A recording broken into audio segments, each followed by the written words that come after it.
بسم اللہ الرحمن الرحیم۔ السلام علیکم۔ نیوز انالیسز کی ایک نئی ایپیسوڈ کے ساتھ میں ہوں سید عارف بہار۔ ناظرین، امریکہ میں قومی سلامتی کے سابق مشیر اور اقوام متحدہ میں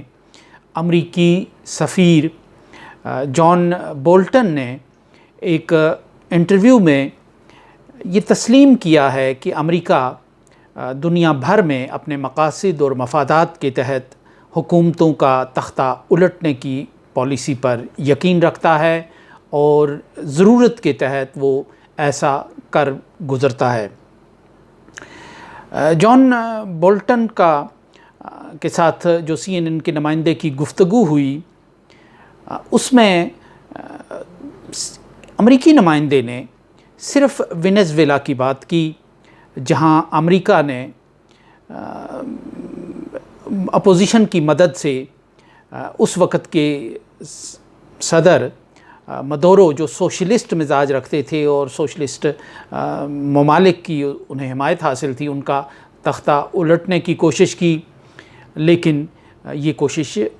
کامیاب نہیں ہوئی۔ امریکی سفیر نے صرف اس کوشش کا ذکر کرنا ضروری سمجھا کہ جو کامیاب نہیں ہوئی، اور اس میں صرف وینزویلا کا انہوں نے ذکر کیا۔ لیکن کہاں کہاں امریکہ کی یہ سازش، امریکہ کی یہ مداخلت اور امریکہ کی رجیم چینج اور تختہ پلٹ کی یہ جو پالیسی ہے کارگر رہی، یہ بات کرتے کرتے امریکہ کے سابق اہلکار رک گئے، اور یوں لگتا ہے کہ اس ساری صورتحال میں وہ کہنا کچھ چاہتے تھے، لیکن وہ بات زباں پر نہیں لائے، یہاں تک کہ CNN کے نمائندے کو پھر کہنا پڑا کہ مجھے لگتا ہے کہ آپ اس پر مزید بات کرنا نہیں چاہتے یا مزید اس کا ذکر کرنا نہیں چاہتے۔ تو یہ ایک جو اعتراف ہے امریکہ کا، کہ امریکہ کا ایک ہتھیار ہوتا ہے کہ وہ ایک نفسیات اور ایک مائنڈ سیٹ سے اس اختیار نے جنم لیا ہے، اس کی کوئی قانونی اور آئینی اس کی حیثیت نہیں ہے، بین الاقوامی قانون کے تحت اس کی حیثیت نہیں ہے، لیکن جب آپ خود کو ایبسلیوٹ طاقت تسلیم کرتے ہیں یا مانتے ہیں یا اس خبط میں مبتلا ہوتے ہیں، تو پھر آپ اس دنیا کو، اس کا جو ہاؤس ہے وہ ان آرڈر رکھنے کی ایک خود ساختہ ذمہ داری اپنے سر لیتے ہیں۔ تو امریکہ بھی چونکہ ایک بہت بڑی طاقت ہے اس دنیا کی، تو اس لیے اس نے بھی یہ ازیوم کر لیا ہے، ایک مائنڈ سیٹ بنا لیا ہے کہ دنیا میں اگر کوئی اس کے حکم کی سرتابی کرے، اگر کوئی اس کو چیلنج کرے، تو وہ وہاں کسی نہ کسی انداز سے حکومت کی تبدیلی کا حق رکھتا ہے۔ بہت دور اگر ہم نہ بھی جائیں تو خلیج میں، عراق میں، لیبیا میں اور دوسرے خلیجی ممالک میں امریکہ نے کھلی فوجی مداخلت کے ذریعے رجیم چینج کی۔ تو اسی طرح ماضی میں بھی امریکہ اگر ایران کے مصدق سے شروع کریں اور دنیا کے کئی ملکوں میں وہ اسی طرح رجیم چینج کرتا چلا آیا ہے، اپنی ضرورت کے تحت ناپسندیدہ چہروں کو ہٹانے کے لیے وہ ان ملکوں میں سرایت کرتا ہے، اس کی CIA جو ہے وہ سرایت کرتی ہے، پھر وہ وہاں سرمایہ کاری کرتی ہے، پھر وہ ایک حکمت عملی بناتی ہے، اور اس بغاوت کو، اس تختہ پلٹ اقدام کو پھر وہ مقامی رنگ دیا جاتا ہے، کیونکہ جہاں جہاں یہ بیرونی رنگ ملا اس کو، عراق میں دیکھیں تو ایک شدید اور خوفناک مزاحمت وہاں ہوئی، افغانستان میں جو طالبان کی رجیم چینج ہوئی تھی بمباری کے ذریعے، تو اس کے رد عمل میں ایک مزاحمت شروع ہوئی، کیونکہ پھر وہاں جذبہ آزادی ابھر کر سامنے آتا ہے اور لوگ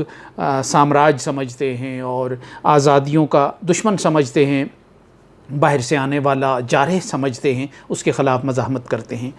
لیکن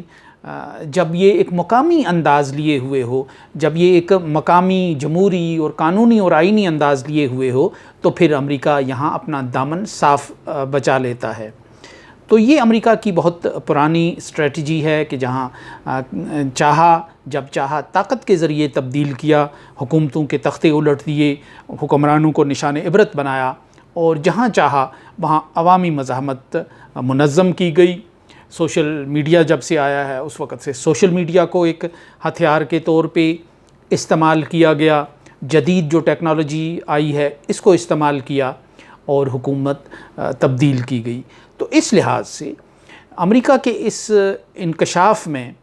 جو امریکہ کے سابق اہلکار نے کیا ہے اس میں کوئی انکشاف والی بات نہیں ہے، یہ امریکہ کی پالیسی ہے۔ امریکہ کے ڈی کلاسیفائڈ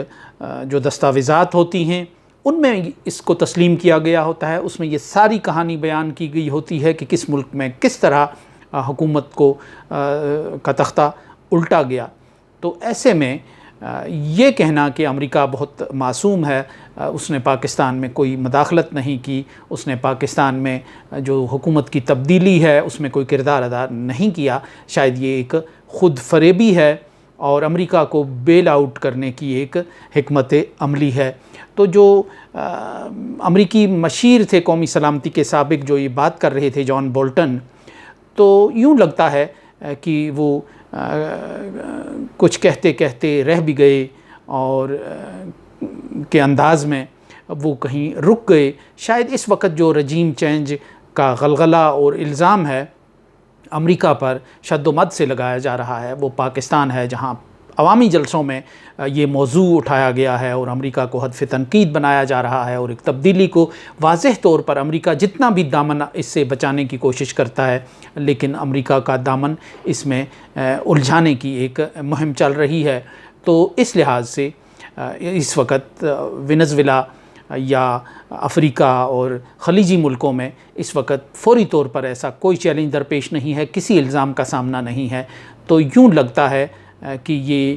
پاکستان میں اس تصور کو مزید تقویت دے گا کہ پاکستان حالیہ دنوں میں رجیم چینج کا شکار ہوا ہے۔ سو اس کے ساتھ ہی اجازت دیجیے، اللہ نگہبان۔